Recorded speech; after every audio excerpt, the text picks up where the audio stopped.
పరలోకమందున్న మా తండ్రి, నీ నామము పరిశుద్ధపరచబడునుగాక. నీ రాజ్యము వచ్చునుగాక.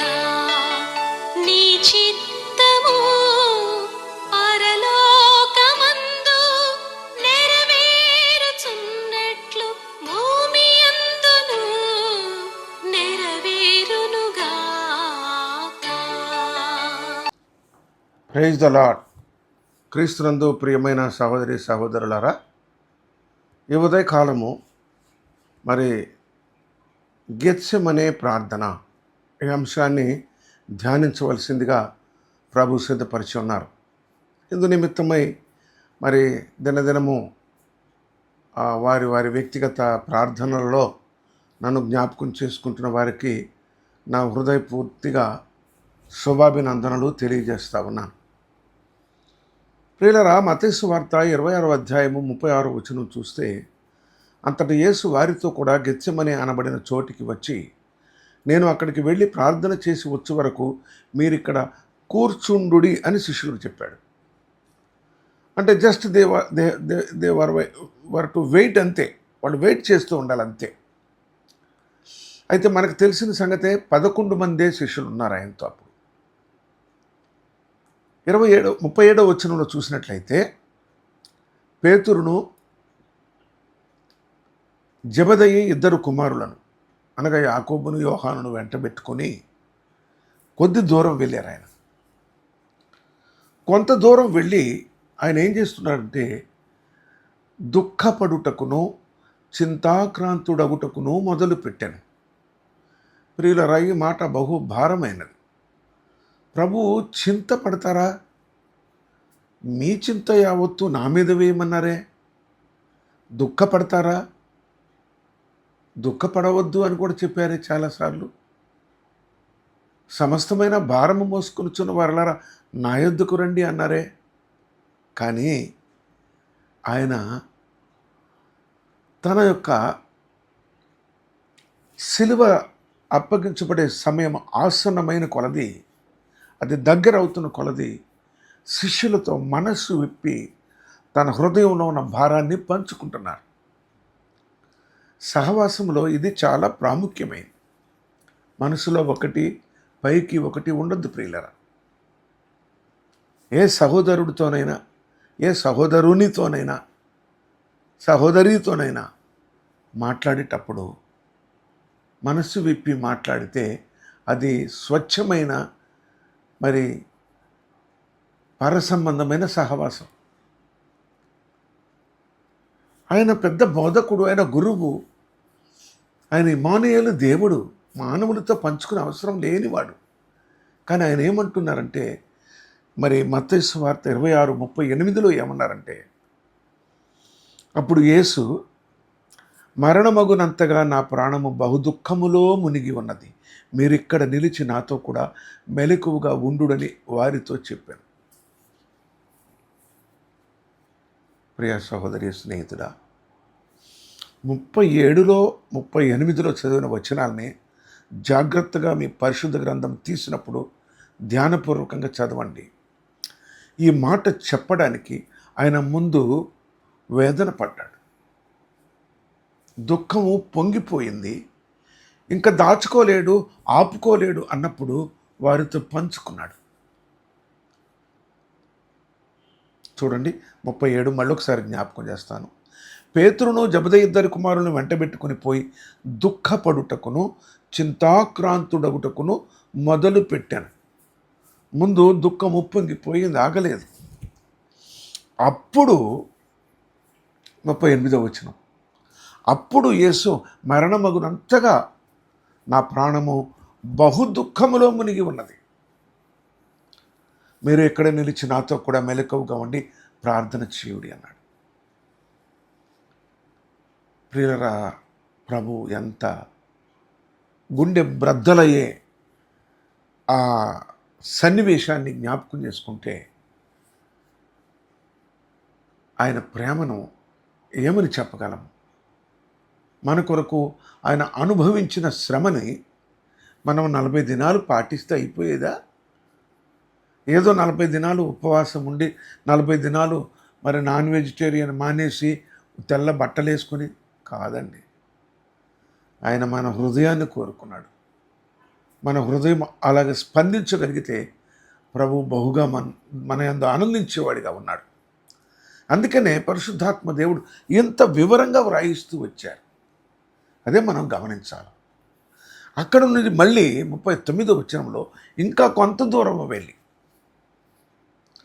చూడండి, మొదట 8 మందిని అక్కడ వదిలేశారు, తర్వాత 3 ఇక్కడ వదిలేశారు, ఇప్పుడు ఆయన ఒక్కరిగా వెళ్ళారు. అక్కడికి వెళ్ళి ప్రార్థన చేస్తూ ఉన్నారు. ఏమని ప్రార్థన చేశారు? తండ్రి, నా తండ్రి, సాధ్యమైతే ఈ గిన్నె నా యొద్ద నుండి తొలగిపోనిమ్ము, ఆయనను నా ఇష్ట ప్రకారము కాదు నీ చిత్త ప్రకారమే కానిమ్ము అని ప్రార్థించాను. ఇప్పుడు తండ్రితో, శిష్యులతో అయిపోయిన తర్వాత తండ్రితో తన మనసుని విప్పి మాట్లాడుకుంటున్నారు. ఈ దుఃఖం వెనక ప్రభువుకు తెలిసిన కొన్ని విషయాలు ఉన్నాయి. మొట్టమొదటిది ఏమంటే, లేఖనము నెరవేరబడవలసి ఉన్నది అని తెలుసు ఆయనకి. అతడు దౌర్జన్యము నొందెను, బాధింపబడినను నోరు తెరవలేదు, వధకు తేబడు గొర్రెపిల్ల. ఏమండి, వధకు తేపడు గొర్రెపిల్ల. గొర్రెపిల్లకి ఆ విషయం తెలియదండి వధించే వరకు. కానీ ప్రభువుకు ముందుగా తెలిసింది. ఆయనకు ముందుగానే తెలుసు. ఆయన ముందుగానే సిద్ధపడ్డారు. అయినప్పటికీ శరీర రీతిగా ఆయన చాలా దుఃఖములో, వేదలో, చింతలో ఉన్నారు. అప్పుడు ప్రభుతో అంటారు, తొలగించకూడదా అన్నారు. మళ్ళీ అన్నారు, మీ చిత్తమే కానియండి ప్రభు తండ్రి అన్నారు. కనుక ప్రియులరా, 1 లేఖనము నెరవేరబడుతుందని తెలుసు, 2 తండ్రి చిత్తము నెరవేర్చాలని తెలుసు, 3 మరి ప్రియులరా, రోమీయులు పెట్టే ఆ హింసలు కూడా ఆయనకు తెలుసు. వారు క్రూరంగా హింసిస్తారండి. వారు మనిషిని శిక్షించినట్లుగా శిక్షించరు. ఒక మాట చెప్పాలంటే, మరి వధకు తేబడిన గొర్రెపిల్లని ఒక్క వేటులో వధిస్తారేమో కానీ మనిషిని అలా చేయరు. అంత క్రూరంగా వారు మరి ఆ శిక్షలో అమలు పరుస్తారు. వెనక్కి తిరిగి వచ్చాడు,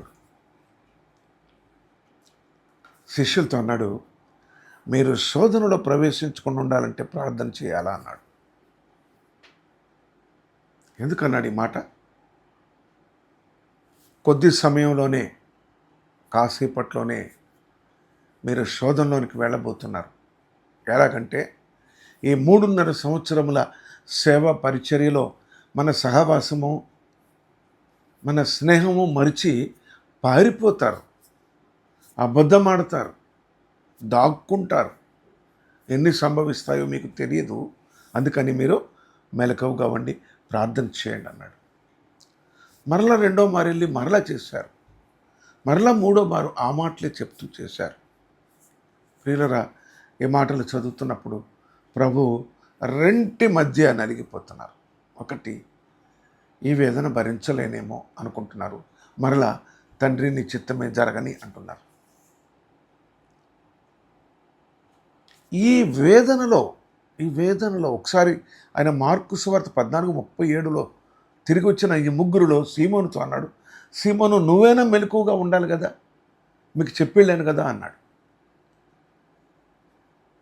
ఎందుకు అంటే, ప్రభు ఈ పరలోకపు సువార్తని ఈ ప్రకటించటాన్ని ప్రభు తర్వాత సీమోను మీద భారం ఉన్నది. సీమోనును ప్రత్యేకంగా మాట్లాడిస్తూ ఉన్నారు ఆయన.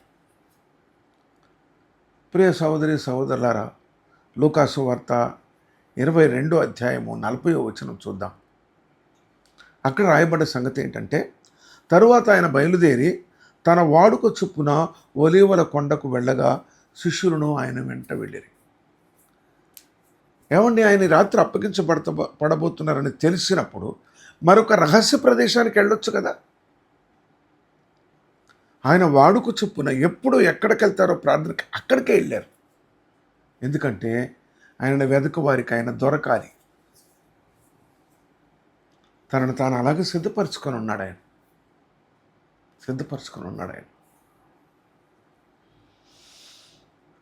రాతివేత దూరం వెళ్ళారని ఒక చోట రాశారు, కొంత దూరం అని కొంత చోట రాశారు. ఏదేమైనా మరల వెళ్ళి ప్రార్థన చేసి ఈ కింద నా నుండి తొలగిపోవటము అసాధ్యమైతే, సాధ్యపడకపోతే ఉండని, నీ చిత్తమే నెరవేరని అన్నారు. ఈ మాట అనేటప్పటికీ యేసుక్రీస్తు ప్రభు పూర్తిగా అలసిపోయారండి.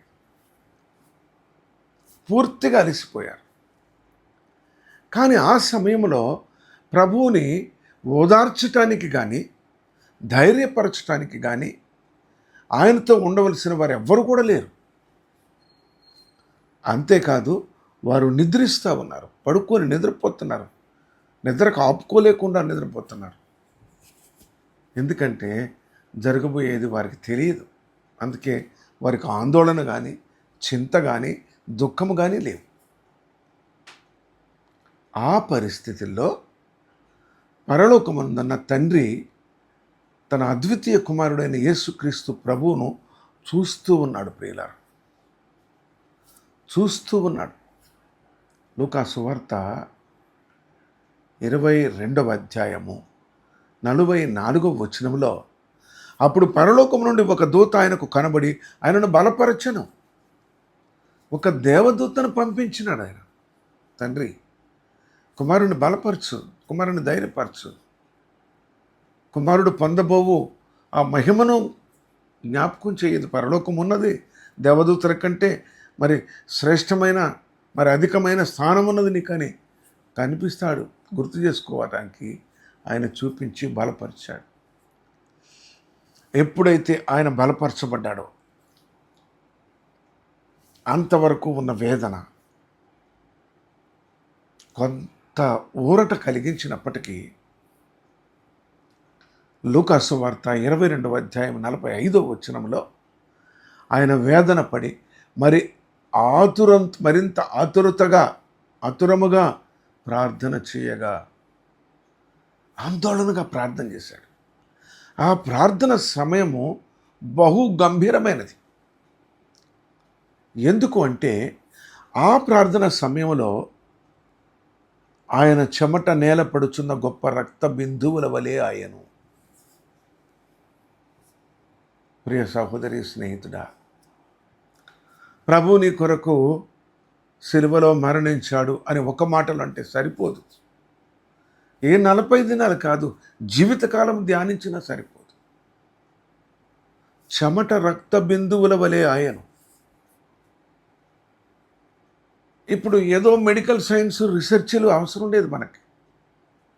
ఆత్మీయ మర్మం ఏమున్నది దీనిలో, పరలోక మర్మం ఏమున్నది దీనిలో జ్ఞాపకం చేసుకున్నట్లయితే, ప్రియులరా, ఏ దుర్మార్గుడు ఆయన దేహం మీద చేయి వేయక ముందే, ఏ పాపాత్ముడు ఆయన దేహంలో ఉన్న రక్తానికి కారకుడు కాకముందే పరిశుద్ధమైన, నిష్కళంకమైన, విలువైన ఆ యవ్వన రక్తము నేల మీద ఒలికించినాడు ముందుగానే. మన రక్షణ కొరకు చిందించిన రక్తము కేవలము మేకు కొడితే వచ్చింది కాదండి. మేకు ఎవరు కొట్టిన రక్తం వస్తుంది, బల్లెముతో ఎవరిని పొడిసిన రక్తము నీరు వస్తుందేమో, ముళ్ళ కిరీటం ఎవరికి పెట్టిన రక్తం కారదు. అది కాదు. ప్రియ సహోదరి, స్నేహితుడా, నా ప్రభు నా కొరకు ముందుగానే ఏ గాయము లేనప్పుడే, ఎవరు ఆయన మీద చేయి వేయకముందే, ఏ దుర్మార్గుల కొరడాలు జులిపించకముందే ఆయన రక్తము చెమట రక్తముగా మారి ఆ నేల మీద ఒలికించినాడు. ప్రియుల,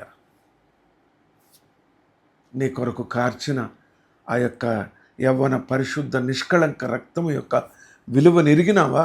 ఇప్పుడే నీ హృదయం మార్చబడాలి, ఇప్పుడే నీ మనస్సు మార్చబడాలి. ఇంకా నువ్వు ప్రభువుని అంగీకరించలేదా? నా ప్రియ సహోదరి, స్నేహితుడా, ఈ వీడియో వింటున్న నీవు ప్రభు నీ కొరకు చిందించిన రక్తము ఎక్కడో గొల్గొత కొండ మీద, బండ మీద, సిలువ మీద, మేకులలో అనుకుంటున్నావు. కాదు. ప్రార్థన చేసుకుందాం. ప్రేమ కలిగిన తండ్రి, పరిశుద్ధుడైన దేవా, వందనాలయ్యా. నీ అద్వితీయ కుమారుని నువ్వు బలపరిచినావు. ఓదార్చువారు లేరు. దేవదూతను పంపి బలపరిచినావు. వెంటనే మా కొరకు చెమట రూపంలో ఆయన రక్తాన్ని ఒలికించి మా కొరకు చేసిన ఆ బలియాగముకై మాకిచ్చిన రక్షణకై వందనాలు, స్తోత్రాలు.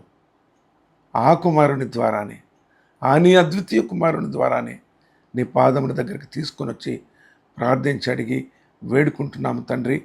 సంపూర్ణ రక్షణ మాకు దయచేయమని మొరపెట్టుకుంటున్నాము తండ్రి. ఆమెన్. Praise the lord.